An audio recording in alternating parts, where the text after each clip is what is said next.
এক গ্রামে একজন গরুর খামারি বাস করত।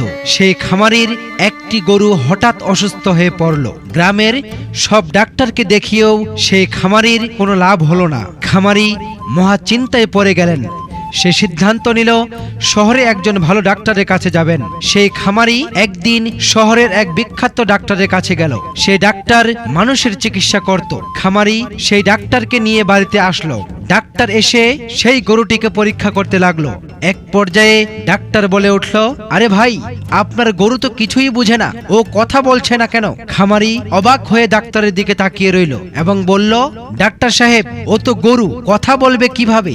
ডাক্তার বলল, ভাই, আপনার গরু কথা বলতে পারলে তাহলে আমি তার চিকিৎসা করতে পারবো, আর যদি এই গরু কথা না বলে তাহলে আমি এর চিকিৎসা করাতে পারবো না। আমাদের সমাজে এমন অনেক ডাক্তার রয়েছে যারা গরুর চিকিৎসার পাশাপাশি মানুষের চিকিৎসা দিয়ে থাকেন। বিষয়টি আপনাদের কাছে কেমন লাগে কমেন্টে জানাবেন।